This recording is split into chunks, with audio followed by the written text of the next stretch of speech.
Welcome to Shatter. Help me reach 5,000 subscribers. Support the video with a like and leave your thoughts in the comments.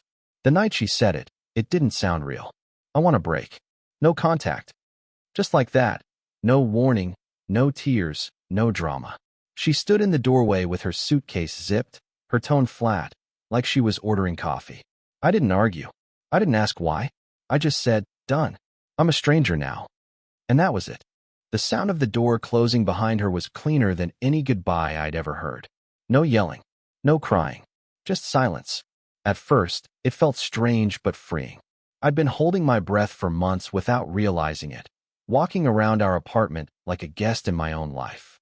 She wanted distance, and I gave it to her, miles of it.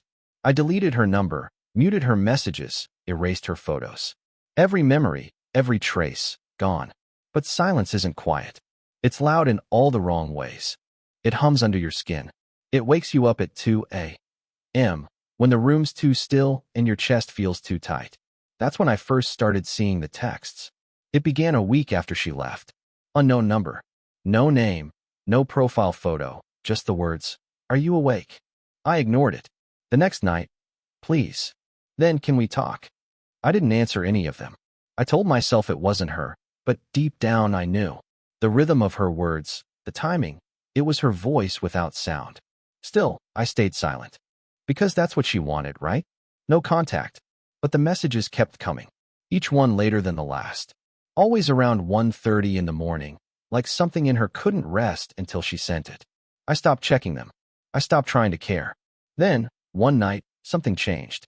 I got home late, threw my phone on the counter, and went to shower. When I came back, the screen was glowing. One new message. Only this time, it wasn't text. It was a video. I didn't open it right away. I just stared at the thumbnail, dark background, faint light, her silhouette. She was sitting somewhere unfamiliar. Alone. Her head tilted down, her hands clasped tight. I told myself to delete it. I even tried. But something in me wouldn't let go. Curiosity has a way of sounding like closure when you're lonely enough. So I pressed play. The screen flickered, the image shaking like it had been filmed on a phone.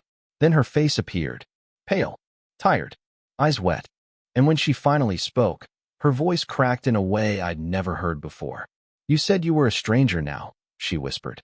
"Then why are you still in my dreams?" Her voice hit harder than I expected. Not because of what she said, but because of how she said it. Like she wasn't blaming me, but herself. The video kept playing, her eyes darting around like she was afraid someone might hear. She whispered again, "I just need to explain," and then the sound cut off. The picture froze on her face, mouth half open, eyes wide. The clip ended there, 13 seconds total. I watched it twice, maybe 3 times, before finally shutting the phone off. I told myself it was manipulation. Guilt. Maybe she missed the idea of me, not the person. People do that when they're lonely. I wasn't going to fall for it. Not again. But when I tried to sleep, the silence felt heavier than usual. It wasn't peaceful anymore. It was watching me. Every small sound in the apartment felt too sharp, too deliberate. I turned on the TV for noise, but the flicker of light only made the shadows seem alive. That's when the phone buzzed again. Another message. No words this time. Just a location pin. I didn't open it. I didn't move. But my mind wouldn't let it go. The coordinates pulsed in my head like a heartbeat, dragging me into thoughts I didn't want. By morning, I convinced myself to check. It led to an address on the edge of town. Somewhere we used to go. A park. Small, quiet, near the lake. The same place she told me she wanted to marry me, years before we fell apart. I told myself it was coincidence. But curiosity and denial sound almost identical when you're tired enough. By sunset, I was driving there, just to prove there'd be nothing waiting. The park looked the same. Empty benches, dim lamps, the water still as glass. No sign of her. I almost laughed at myself for coming. Then I noticed something on the bench near the lake. A small, white envelope. My name written across it in her handwriting. Inside, one photo. Not of her. Of me. Taken that morning.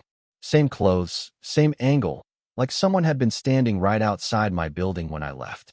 On the back, one sentence written in ink that had smeared in the rain. "If you won't read my texts, I'll make you see them." That was the moment I realized she hadn't just broken contact. She'd changed the rules. And now, she was the one watching me. I sat on that bench longer than I should have, holding the photo like it might start explaining itself. The ink from the rain had bled into my name, smearing it just enough to make it look like a warning instead of a message. Every instinct told me to throw it away, but something in me couldn't. I kept staring at it, trying to figure out how she'd taken the picture, or who had. When we were together, she'd always had this quiet way of observing people, like she could see through their movements. Maybe she'd always been doing that to me. Maybe I was just finally noticing. The park was empty except for a few flickering lights and the faint hum of traffic in the distance. I looked around, half expecting to see her standing somewhere in the dark, recording again. Nothing. Just silence and the feeling that I wasn't supposed to be there anymore. I drove home in a fog, checking my mirrors more than usual. Every pair of headlights felt too close, every pedestrian too familiar. By the time I reached my apartment, I couldn't tell if I was being followed or if I just wanted to believe I was. Inside, everything looked the same, but it didn't feel the same. The curtains were slightly open. I never left them like that. My mug was on the counter, half full, though I didn't remember making coffee that morning. I told myself I was just tired, forgetful. But when I checked my phone, there was another message waiting. This one had words again. Do you remember what you said the night you left? I stared at it for a long time. I didn't need to reply. She already knew the answer. I'd said, I'm a stranger now. It was supposed to hurt her, not follow me. Then another text came through, seconds later. You were right. That one stayed on my screen until it dimmed. No more videos, no more coordinates. Just those 3 words, heavy enough to feel final. I should have felt relief, but I didn't. Because that night, around 2 a.m., I woke up to my phone buzzing again. A new message. Same number. Only this time, it wasn't text. It was a live photo. The kind that moves for a second when you press it. I tapped it, expecting her face. But it wasn't her. It was me, sleeping. In my own bed. Filmed from just a few feet away. For a long time, I couldn't move. I just sat there, staring at the photo on my screen, trying to breathe like it was still my own air. It was me, no question, my sheets, my window, my arm thrown over the pillow. But the angle, it wasn't from my phone. It was from the foot of the bed. Someone had been standing there, close enough to touch me, close enough to whisper. My first thought was her. It had to be.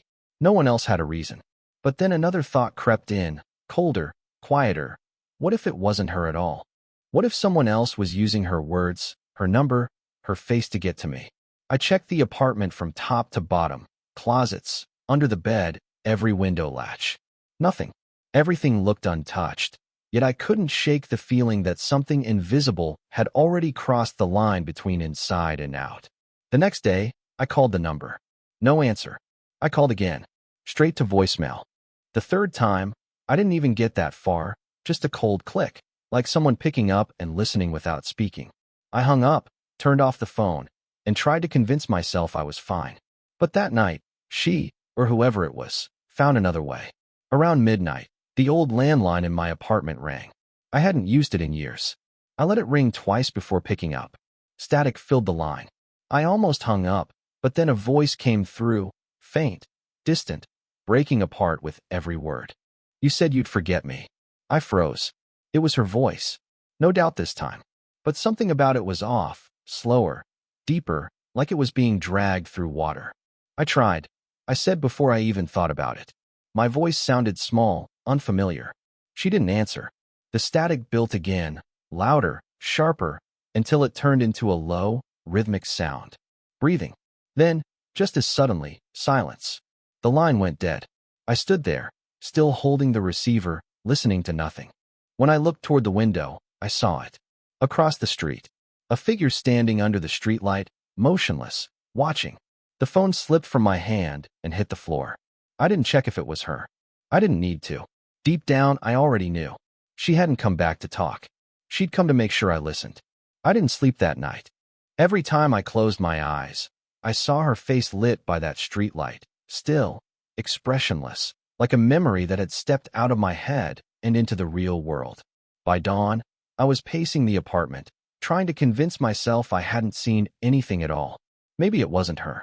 Maybe it was just someone passing by. But even as I thought it, I knew I didn't believe it. The city outside looked ordinary in the morning light, like nothing had changed. But inside, everything felt wrong. I couldn't eat. Couldn't think. I kept checking the window, the locks, the hallway. It was like my life had been stripped down to one long waiting game, and I didn't even know what I was waiting for. By noon, the phone started buzzing again. Same number. I didn't answer. It buzzed again. Then again. 20 seconds apart. No messages. No words. Just calls that stopped the moment I reached for the screen. It went on for an hour before finally going silent. That silence felt worse than the noise. When I finally picked up the phone, there was a new message waiting, one photo. My front door. Taken from the hallway. I opened the door instantly. Empty. The corridor was still, the kind of stillness that hums in your ears. I stepped out, checked both ends of the hall, even knocked on a few doors. Nothing. Just the sound of someone's TV playing faintly through the walls. I went back inside, locked the door, and leaned against it. My hands were shaking now, not from fear exactly, but from something colder. The kind of realization that creeps in slowly until it feels like part of your blood. She wasn't reaching out for closure. She wasn't haunting the edges of my life because she missed me. She was showing me that I'd never really left her world, no matter how far I'd run. That night, I set up an old camera I had from years ago, pointed it at my window, and left it recording. I didn't know what I expected to catch. Maybe nothing, maybe too much. Around 3 in the morning, I woke to the sound of static. My phone screen was glowing again. Another message. Just 3 words this time. Look behind you. For a second, I couldn't move. My body knew before my mind did that whatever was behind me wasn't just a sound. It was a presence. I felt it before I turned. The faint shift of air, the weight of someone else breathing in the same space. I turned slowly, every part of me ready for something I didn't want to see. There was nothing. Just darkness and the faint hum of the refrigerator. But the message was still glowing on my phone like an open wound. Look behind you. I forced myself to check the apartment again, room by room. Even the closets I'd already searched. Everything was exactly as I'd left it. Except for one thing. The camera I'd set up by the window was now facing me. The lens tilted just slightly, like someone had moved it while I slept. I played back the footage with my hands shaking. For the first hour, nothing happened. Then, around 2:37 a.m., a shadow crossed the edge of the frame. Not walking, not moving normally, just appearing. For a brief second, the outline of a figure. Then gone. I froze the video, staring at that frame until my eyes burned. The outline looked like her. Same height, same build, hair loose like she used to wear it when she couldn't sleep. But her face, whatever had been recorded there, was blurred, like the camera refused to remember. I rewound it again and again, hoping it would change. It didn't. When the sun rose, I left the apartment. I drove aimlessly, telling myself I needed space, but space didn't exist anymore. Every red light felt too long, every mirror too revealing. No matter where I looked, I thought I saw her reflection, always just far enough away that I couldn't be sure. By late afternoon, I ended up at a small motel off the highway. Cheap, anonymous, somewhere no one would look. I left my phone on the nightstand, face down, and tried to sleep. It didn't work. Around 1 a.m., I woke up to a faint vibration. The phone, lighting up again. No text this time. Just a video call request from the same number. My thumb hovered over the screen for a long time. Curiosity won, like it always did. I answered. At first, all I saw was darkness. Then the camera shifted, and I recognized the room instantly. My apartment. My bed. And on it, someone lying under the sheets, sleeping. Me. I don't know how long I stared at that screen. Seeing myself asleep in a room I'd just left, it broke something in my head. The walls of that cheap motel seemed to close in around me. I kept watching, frozen, hoping the video was old footage, some kind of trick. But then, in the corner of the frame, the door opened. Slowly, quietly, a figure stepped into the room. My room. The same silhouette I'd seen in the park, under the streetlight. My wife, or what was left of her. The way she moved wasn't natural. It wasn't even human. She walked up to the bed, leaned close to the sleeping version of me, and whispered something near my ear. I couldn't hear the words, but I could see my body twitch, like it recognized her voice even through sleep. Then she turned her head toward the camera, straight at me. The call cut off. The motel was silent except for the hum of the air conditioner. I didn't breathe. I didn't blink. I just sat there, my phone still glowing in my hand, my pulse echoing in my ears. Then came another buzz. A new message. You can't leave. You never did. I dropped the phone like it was burning me. The sound of it hitting the floor was too loud in that small room. I waited, expecting footsteps, a knock, something, but nothing came. I picked it up again, but the message was gone. The chat was empty, like it had never existed. I drove back to the apartment before dawn, not because I wanted to, but because I had to see it. The door was locked. Everything looked untouched, exactly as I'd left it. But when I stepped inside, there was something on the table, a small flash drive. No note, no message, just the device. I plugged it into my laptop. There was only one file, time-stamped from last night. I pressed play. The screen flickered. My apartment again. My bed. Me, sleeping. She was standing beside me, her hand resting on my chest. And then, as the footage zoomed in, I saw something that made my blood run cold. It wasn't her reflection in the mirror behind us. It was mine, standing, awake, watching her, and smiling. For a long moment, I couldn't even breathe. The image on the screen shouldn't have existed. It wasn't a trick of light. It wasn't an editing glitch. There I was, standing in the mirror, fully awake, watching myself sleep. Every instinct screamed at me to shut the laptop, to throw it, to burn the damn thing. But I couldn't look away. The reflection me leaned closer to the glass, its eyes locked on mine through the recording. The corners of its mouth lifted just slightly, that slow, patient smile that never reached the eyes. Then the screen went black. The silence that followed felt wrong, as if the room itself was waiting for me to react. I unplugged the flash drive, my hands trembling, and threw it across the room. It hit the wall, fell behind the couch, and disappeared into the dark. But even without it, I could still feel the weight of that other me, the version that shouldn't exist but somehow did. I tried to convince myself it was all some elaborate setup.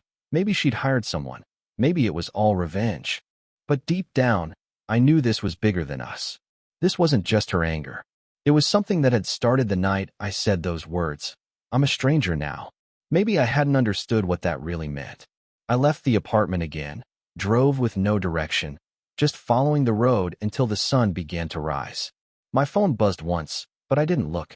I kept driving until I reached the outskirts of town, empty fields, silence stretching miles in every direction. I parked, stepped out, and let the morning air cut through the noise in my head. For the first time in weeks, it was quiet. That's when I saw it. In the distance, near the tree line, a figure. Still, faint, almost dissolving into the mist. It wasn't her this time. It was me. He stood with his back to me at first, head slightly tilted like he was listening. Then he turned. Same face, same expression from the mirror, the faintest hint of that same unnatural smile. I froze, heart hammering in my chest. The figure raised one hand slowly, a mirror image of my own movements. Then his lips moved, though I couldn't hear the words. A single message buzzed on my phone, vibrating against the silence. I told you, it read. You never left. The message on the screen blurred as my pulse pounded in my ears. I looked back toward the trees, but the figure was gone, swallowed by the morning fog like he'd never existed.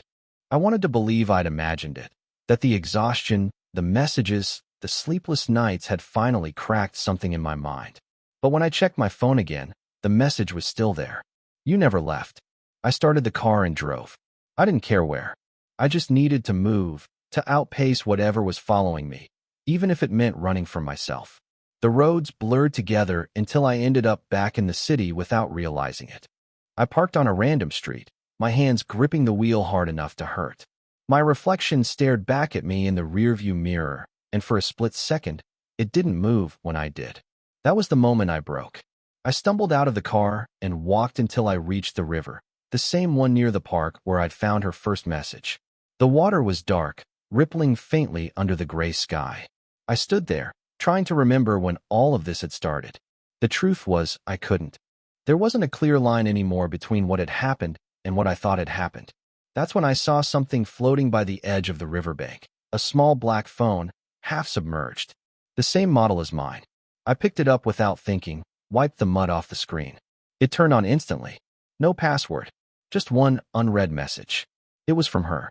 The name I'd deleted weeks ago flashed across the top like it had never been gone. The message was short. Stop running. Then the screen changed on its own. A video started playing, grainy, unsteady.